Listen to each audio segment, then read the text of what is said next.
Welcome to the Adoptee Thoughts Podcast. I am your host, Melissa Guida-Richards, an author, adoptee, and mom. Each week, we will delve into the nuances of adoption, as well as tips for how to bring up difficult discussions in your adoptive family.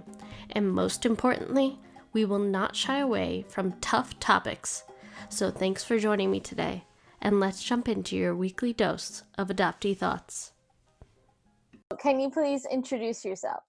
I'm Heijun Wills, and I'm the author of Older Sister, Not Necessarily Related, that came out with McClelland and Stewart, Penguin Random House Canada in 2019. Can you please share a little bit about your adoption story? Sure.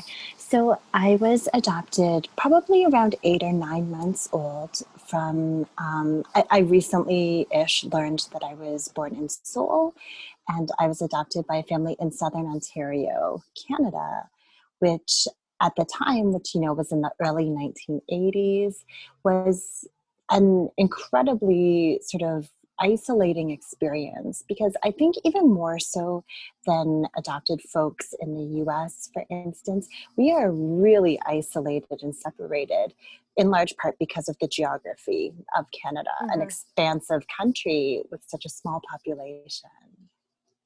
So I grew up in that small town, smallish town, I guess, until I was about 17 years old, and I moved to Toronto for school at that time. And I chart all of these sort of things in my memoir, but I think hopefully an important difference between my book and some others is that it begins at the point of reunion. So it's not really a memoir that charts, my childhood and then coming of age and then early years of adulthood. It really starts at a point in adulthood with reunion.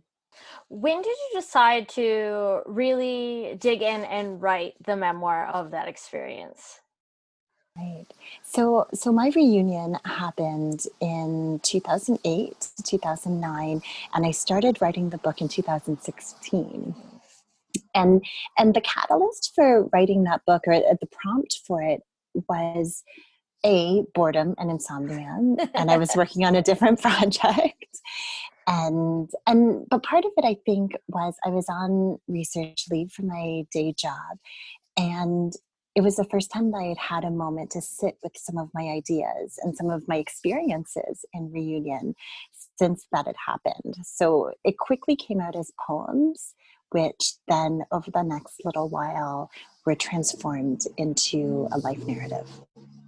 Did you find it difficult digging into such an emotional experience? Like you started off like a reunion, and I just, as a reader, it just took me right in because I felt like I was there and I experienced some similar things. So did you have any difficulty writing about such an emotional experience?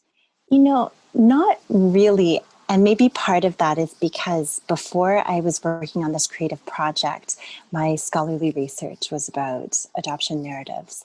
So a large part of, I think, some of that training was a way to think about those kinds of stories in a very analytic and logical way. So it wasn't difficult writing the text, emotionally at least. It was difficult reading the text in the revision stage, and it's been a unique challenge, I think, doing publicity for a book like this, and I'm sure you can relate to this as a writer yourself, that sometimes it's more challenging to be interviewed or to be talking to folks who are completely disconnected to adoption stuff. Sometimes it's more difficult to have those conversations within our own communities also, because they know exactly where to put the pressure, I think.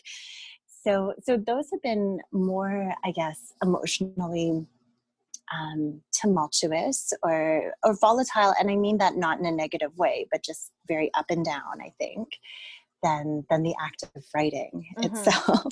Did you find any pressure from the publishing industry to tell your story in a certain way? Yes and no. So I published with, a mainstream trade press, a large publishing house, in fact. And I received some pressures to do things not that were uncomfortable to me, but things that I hadn't thought of, I guess, that, you know, a large reading audience looks for. And when I say that, I don't mean that my editor or agent pressured me to recite things or to express things that were uncomfortable, but they needed me to fill in some of the gaps that a general audience or a general reading group wouldn't understand without those pieces. So that's where the pressure came in. They've always been incredibly supportive about racial things, about kinship things, about gender and sexuality things. And in fact, in the opposite direction than one might have assumed, incredibly open-minded in those ways. But it was my editor who said, you know, you need to fill in the blanks so that your reader stays with you between these particular memories. Yeah, I found it so refreshing that you were able to get into those nuances with adoption, and you really portrayed the angst I feel that a lot of adoptees can experience. And it was just refreshing to me as a transracial adoptee who has heard the narrative by the mainstream media pressure to be so positive all the time. And I felt it was very real in your book, like reading it and reading the pages. I was able to relate. It wasn't cookie cutter, perfect adoption story. It was what I've experienced, what other adoptees I've talked to experienced. And so that was really nice. And I feel like you got that perfectly. So it's awesome talking to you about that. One of the most poignant parts that I read that has stuck with me is when you wrote about meeting your father, and you told him, "We cannot speak, we have nothing," in reference to the language barrier between you and your mother. And that to me, as an international adoptee, was just... it was I had to stop, reread that paragraph, and then go back, because I was like, man, I feel that in my heart. I recently reconnected with my birth mother this past March, but every time I've talked to her, it's been through a translator. I've never been able to have a conversation with her like I'm sitting down here having a conversation with you. And even though we're like halfway across a different country, we're able to communicate. But what came across so real and so raw in the book is just like our own flesh and blood. Another person out there in the world understands what it means to not be able to communicate with the person that carried you for 9 months. And when writing a scene like that, and I guess editing and going back over that, what did you find going through your head, and what were you really trying to make sure that you didn't miss by actually writing that down, that experience? You know, I think you're absolutely right when you say we find other ways to communicate with one another. And it's true, the very sort of conventional understandings of language and expression that we use in such a naturalized way amongst, you know, people who speak the same language. It's not the only way to talk to one another. And I think that I try to express that in different points of the book, that new languages or new modes of communication and care reveal themselves out of necessity, mostly, right? But I think in that particular scene, not only was that, you know, very sort of scenario exactly as it unfolded, as I represented it there, but I think what I really wanted to express in that moment was a feeling of hopelessness and futility and not knowing where to put the anger also, because a part of that scene that you're describing is that the translator at the agency refuses to tell my father what I'm saying in that moment. And I'm sure many of us have been in circumstances where even if we have, you know, someone there to facilitate the communications that we want to express, that they refuse or they're unable to. And we know in translation, of course, it's a remediation of what's said in the first place. And so I think that what I wanted to really express in that moment is having the words finally, this eruption of anger that came out of me because I hadn't known where my frustration was all that time up until that point in the reunion, having the words to say it in my language, articulating that there was no language, and then not having it translated to the person that I was sort of placing that blame on. Yeah. There's so many layers, and I feel like you captured it perfectly, so that I feel like not even non-adoptees would be able to feel like the frustration, the confusion, the anger, all of that. And I feel like so many of us, especially transracial adoptees, we struggle with getting other people to understand what it's like. There's so many different nuances and complications with being an adoptee, and having language to express that, and seeing that written for the public to take in, and seeing it received so amazingly is reassuring. And as a writer, that I feel like writers like you and Nicole Chung are like paving the way for more adoptees to tell our stories, for the media to actually listen and respect the stories that we have to tell. Yeah, I mean, maybe in this particular style, but there were so many brilliant adoptee memoirists and poets and fiction writers before us whom, you know, I'm just completely in awe of myself. So it's sweet of you to say, but I'm just a mere copy of many before me.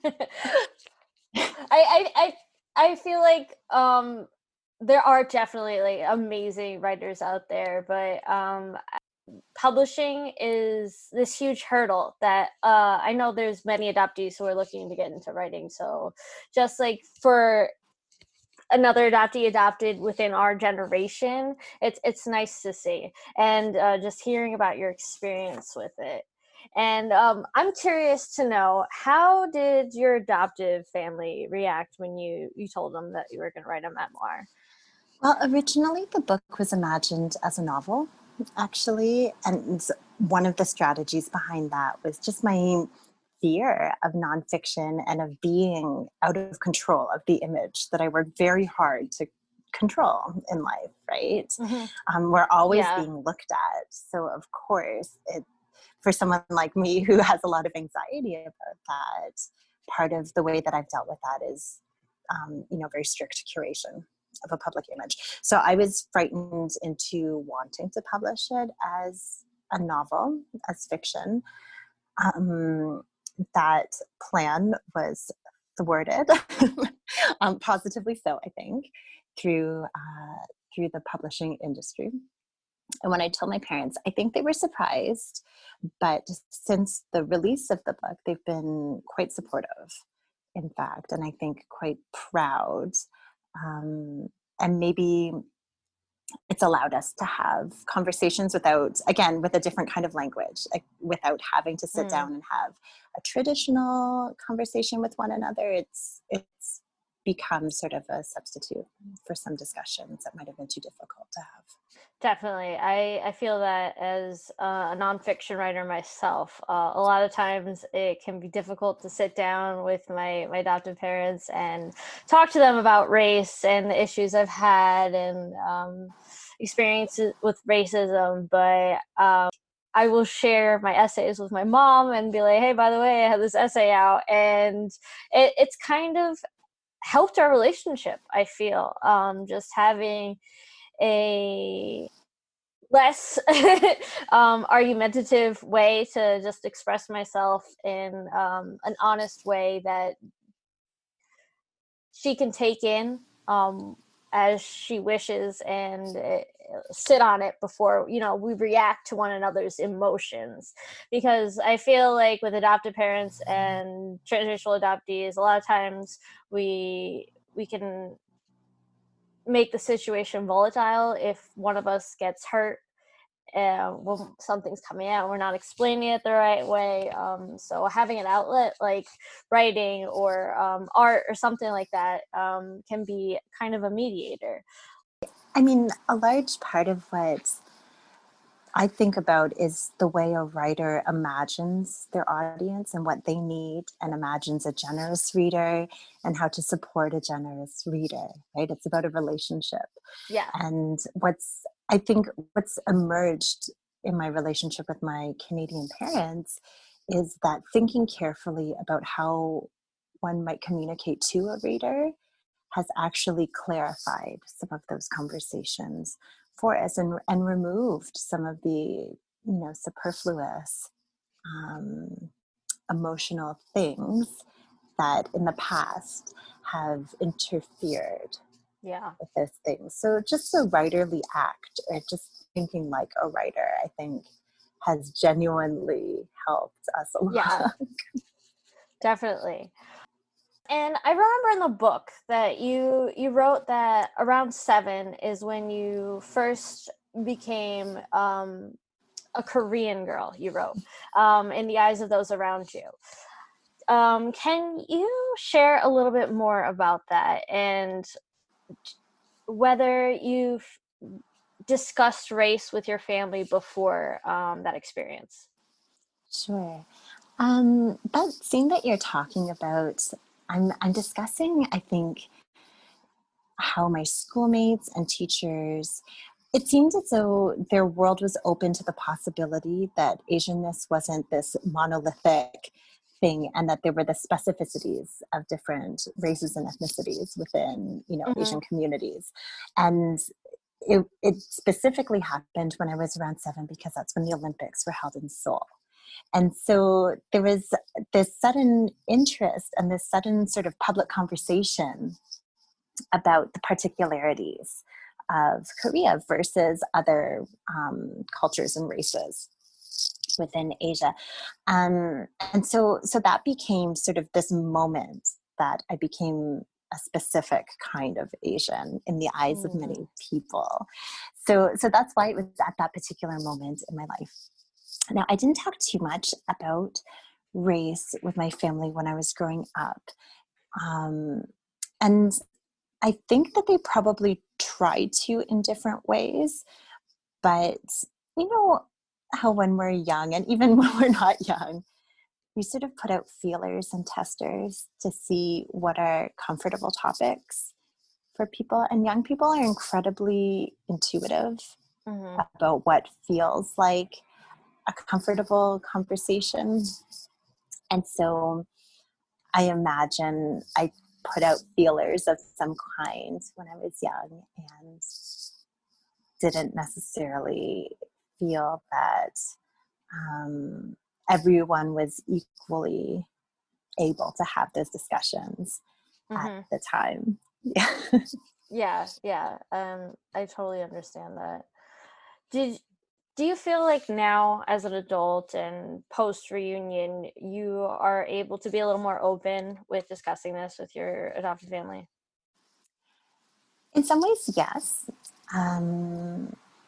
When it comes to personal experiences, yes. I also teach critical race studies at the university, and I think that there's still a reluctance to see that as a field that one can be, scholarly trained in, or to have actual, I don't want to say expertise, that sounds so corny, but you know what I mean? Like something to say, some kind of like knowledge or some thoughtfulness about it. And I feel it's not just with my family. I just feel that many people, at least in Canada, feel that that isn't necessarily something that requires like a specialized knowledge.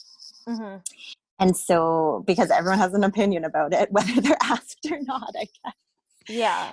And so I think on broader racial issues, there's still some conflict, or there's a trepidation on my part, because I'm not sure how some of the things that are important to me will register with my family. But my family in general is much more open to having conversations about transracial and transnational adoption, which I guess it's a good first step. Yes, definitely. Yeah. Would you say that the thought process in Canada is more of a colorblind mentality, or do you think that's more of an American type of view? I'm not sure. And I guess I'm also not sure how to set up like kind of a dichotomy about these things, because we're so entwined in our political histories and presents and futures of race. There are striking differences, I think. However, I'm not sure. I know a lot of people who have this kind of post-racial or refusal to acknowledge racial privileges approach.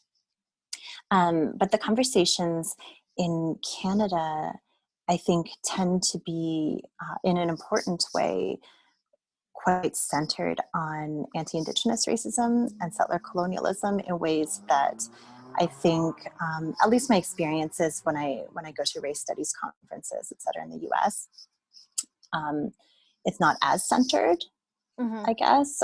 I mean, increasingly so in the past, like 5-10 years, I think. And I say that not to erase the important, valuable, and profoundly empowered work by Indigenous activists and scholars and artists,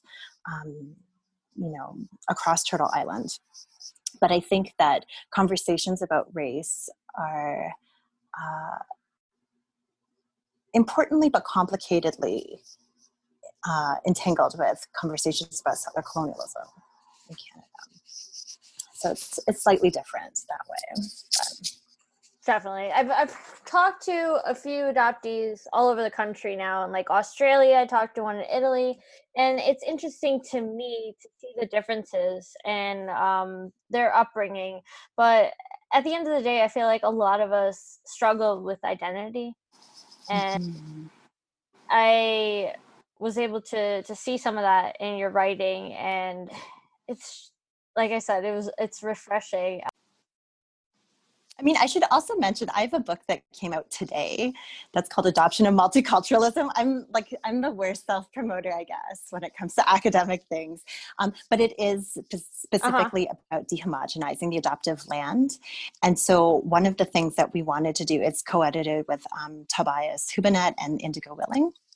One of the things we wanted to do in that collection was to think about how non-US states think about transnational and transracial adoption in relation to these notions of multiculturalism, et cetera. So I shouldn't diminish that work or forget about that work, I guess, because I think it is. You are right. It's quite important to discuss the similarities, but also I think to reveal the differences in our adoptive lands, especially outside of the U.S. Like, no shade, but like everyone talks about the U.S. Like we've been one of the largest countries to adopt internationally into the country, and I feel like the US kind of can take over the discussion on a lot of times, but that's why I really enjoy talking to adoptees from other countries to get like your experience, because it's so important to see, and just to realize that adoptees in America aren't the only ones kind of struggling with some of these things, and in other countries there's similar issues with not discussing race, and just I feel like adoptive parents in general need more education. So books like yours, your memoir, and now educational texts, I feel like they're all beneficial to just bring adoptive parents more knowledge on this subject, because back in even the 90s when I was adopted, my parents really didn't have the internet at their fingertips to just type in like how to, what do I need to know? So That's right. having these things available are very beneficial to our community in general, Yeah. and not just for adoptees. No, you're right. The internet really is a game changer, I think, for a lot of reasons, not just in terms of cultural educations, as you bring up, but also for our reunions, for our connection to other people within, adoptee communities, et cetera. It is such a different world from when, definitely from when I was small. Yeah. And as I'm hearing you talk about these things, I'm reminded, I guess, one of the clear differences between Canadian transnational or transracial adoption experience and in the US. One of the differences that seems clearer to me is that the majority of transnational adoptees that I know are language minorities in the country, in that they were adopted in Quebec. And sometimes in smaller towns in Quebec, so they don't speak any English, in fact, but are living in a supposedly so-called bilingual nation that is predominantly Anglophone. So I think that that's a very unique thing in Canada, in contrast to the US, I guess. Yeah. Most of us, we are taught English, and even those of us who are adopted at a later age, from my experience, are really pressured to learn English and take that on. Not a lot of adoptive families, I feel, try to integrate birth language into the families. And even adoption agencies, I've learned that a lot of times they'll even say not to confuse your adopted child because they're worried adopted parents won't pronounce things correctly, and it's just very nuanced. I mean, that seems to be an ironic admission that there's confusion that's going to happen in these situations. Then if there are instructions set up to diminish, identity crisis things, it's in and of itself admitting that the system is one that's going to create identity difficulties. Let's just say. And I got to the point in your book, I was just rereading it before today, where you pretty much called out the adoption agencies, and I was just like, yes. To me? Yes, like you said what a lot of us are thinking, and I think it really kind of honed in on how in the book your adoption agency is kind of handling the reunion and that whole process, and then just seeing like the pressure to have the picture perfect reunion that is often illustrated in the media, and then your experience deviating from the cookie cutter thing, and then just telling us almost point blank that the adoption industry is profiting off of trauma, basically, and they're not ready to kind of announce that to the rest of the world. And yet, day in and day out, international adoption, I feel, isn't 100% necessary anymore. And yet, why are these programs continuing? And just how you touched lightly upon like some of these thoughts that not only me or even you, just like many adoptees, I feel like have thoughts like this. So did you hesitate at all before including that in your memoir? I mean, now I'm wondering if I should have hesitated more than I did.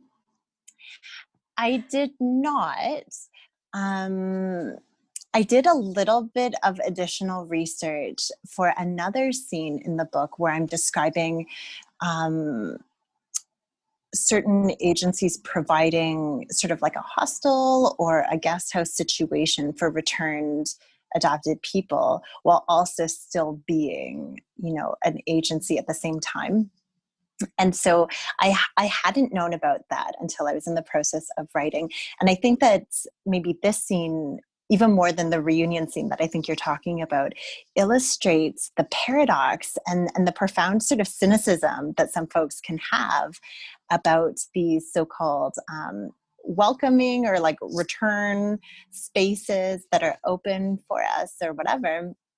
That, I mean, I don't know what the equivalent term would be, but it reminds me of like greenwashing or these kinds of, cynical expressions of social care that are done to mitigate ongoing shady behavior. And Yes. so I'm not sure what the adoption agency equivalent to greenwashing is, but I'll leave that to you, and maybe some of your listeners to come up Yeah. with that. But that's, I think those kinds of scenes reveal why so many folks are increasingly becoming dubious, I guess, of these comfortable narratives that circulate. Yeah. And I feel like we're hearing more about problems with international adoptions and like even like ethical issues, and some agencies are shut down because of ethical issues. So just to kind of see a personal experience with the pressures that adoption agencies can put on even adoptees was just interesting to me, because I haven't really had any interaction with my agency since I was adopted. And I went through a private investigator to find my birth family. So I didn't have to go to them and ask for them to send letters to my birth mom. And I thought that was interesting and also incredibly frustrating. And I can't imagine what that must have been like, having to go back to the place that placed you in a different country, and kind of ask them. I feel like it's ironic that you have to ask them for almost like a favor, and you have to hope that they do what they say they're doing, and that is an incredibly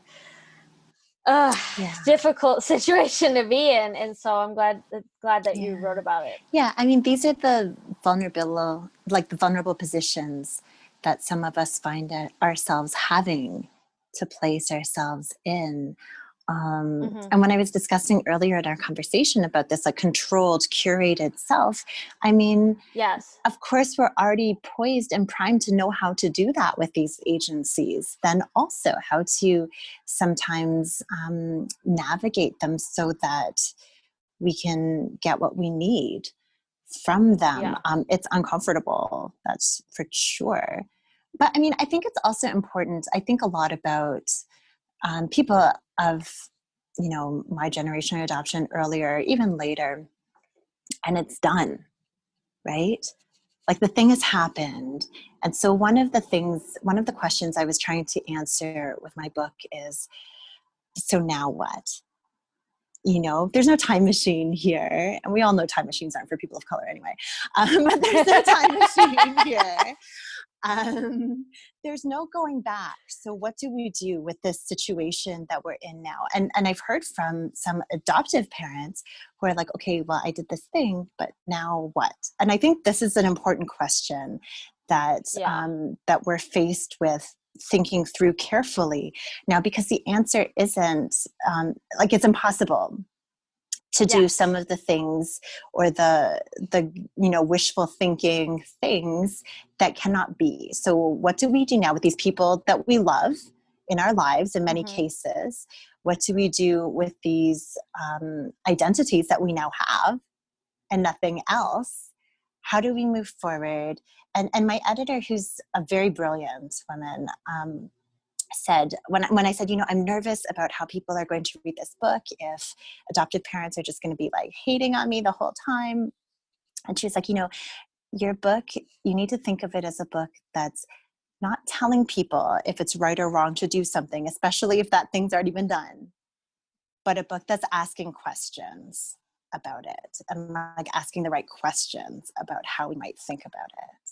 So I try to focus on that, I mean, we can work towards changing policy, but that's the reflection and the careful questioning and critical engagement now, as opposed to just, solely dreaming of what can never be.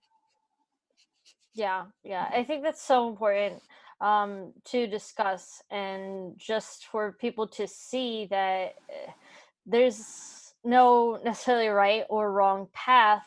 And each time you make a decision, it's not like there's another clear answer after that. You kind of have to play catch up and do what's best for you, while also considering all these other moving parts that I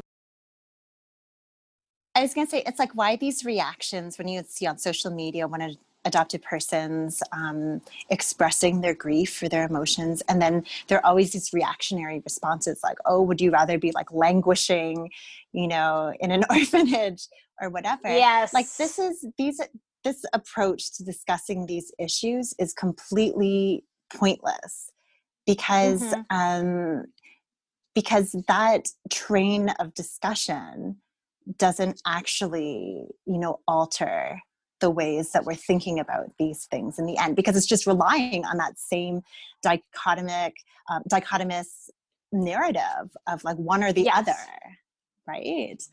And so, yeah, I don't know. And it invalidates people's experiences. And just because someone's situation could have been worse, like adoptees, we could have been left in a ditch or something like that.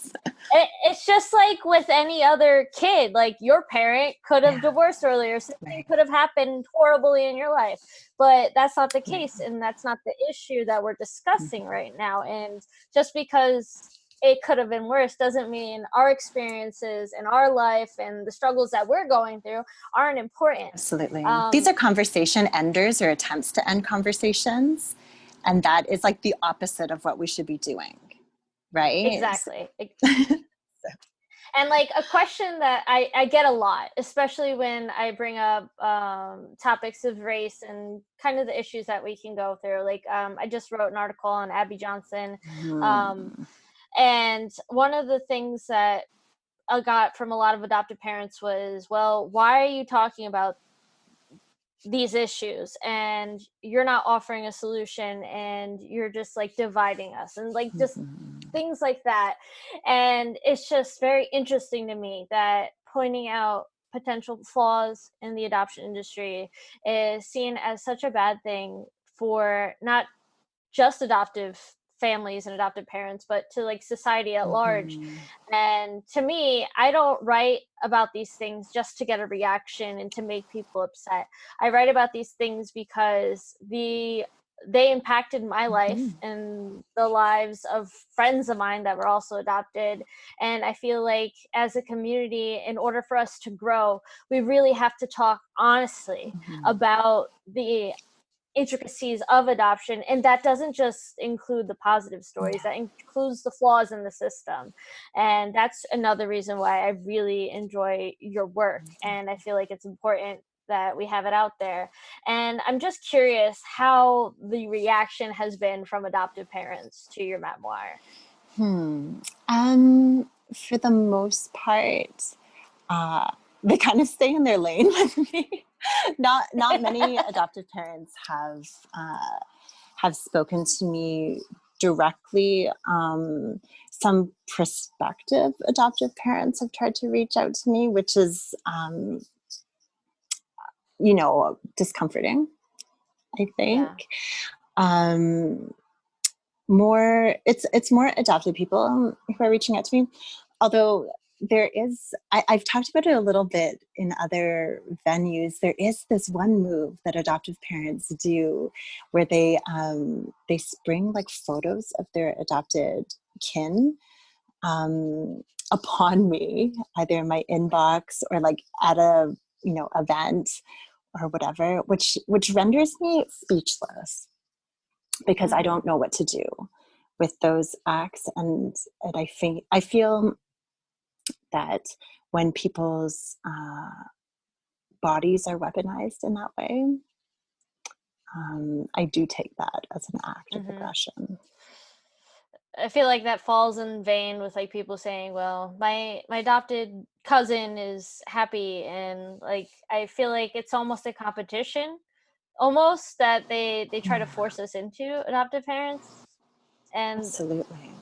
And I don't feel that those people's narratives or images or whatever are being used consensually in those ways. So that also troubles me.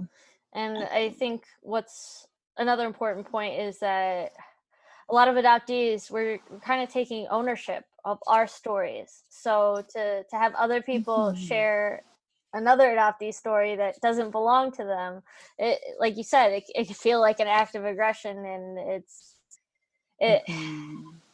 problematic. But you're hitting on the exact word that's the problem there, and that's like belong to them. Because in some cases, like people do have it twisted and think that a human being can belong to them. And so many issues with that, but we could talk all day about that, right? That's right. Yeah, let's go off the record. Well, I really enjoyed our talk. Before we go, I know that you did prepare a reading, so I would love for you to share that with us before we end the conversation.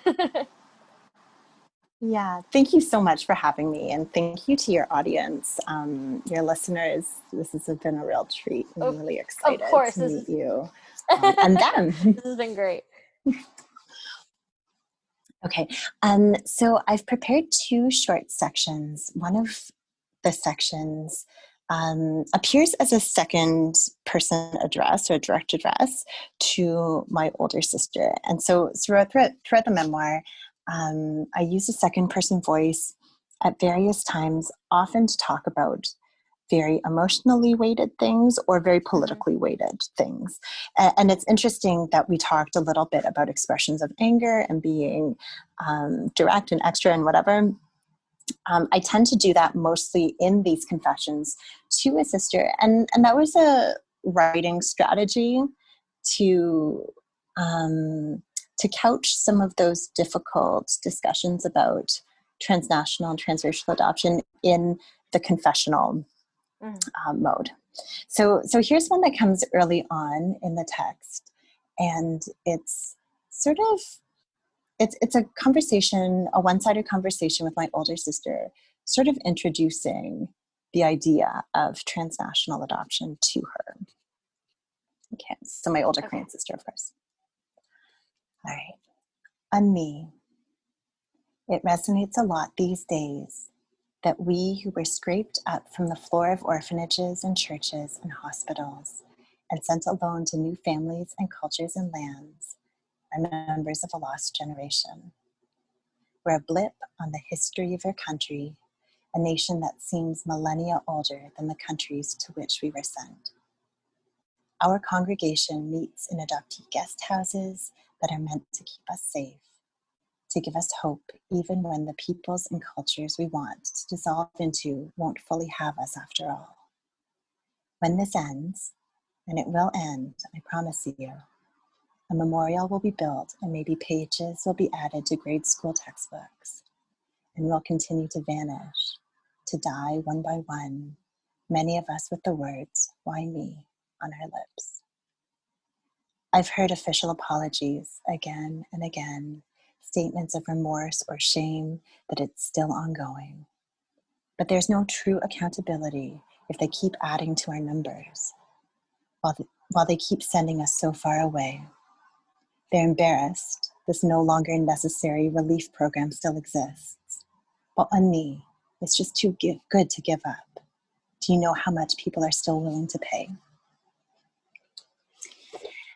And then the other section that I prepared, let me find it. It's very short, and it's so the memoir is written in 3 sections. The first section is a reunion. The second section swings back in time and sort of discusses moments in childhood up to that point of reunion. And then the third section is about the second reunion, which is the mending of some emotional turmoil that happens with my Korean family. And the entire book is written in short, nonlinear vignettes. So the second passage that I wanted to read comes from that second section. That's about childhood. And this is the first time I've read this passage aloud, but I thought that maybe it would be appropriate for this space. Okay. I came to Canada with 5 months left on my passport, 1 toy in my hand and 1 word in my mouth. They must have misheard me, because they tell me now that I was crying mama, unable or unwilling to let me believe I had something that wasn't vaguely recognizable to a Western listener. But I know I was calling out Omma, that early on I was a Korean girl. They laughed at the noise I made because to them it meant nothing, but to me, it was all there ever was. And of course, Omma means like mommy.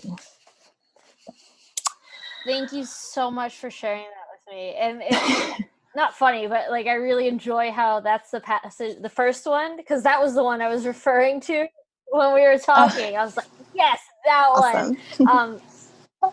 So I'm super excited for listeners to get to hear that. Thank you again for taking the time to speak with me. I'm so glad that you joined me today. And if you would like to hear more from Adoptee Thoughts, make sure to subscribe and leave a review on your favorite podcast platform. And if you'd like to learn more about me, you can check out my website, adopteethoughts.com. Thanks again for listening, and I hope you have a wonderful day.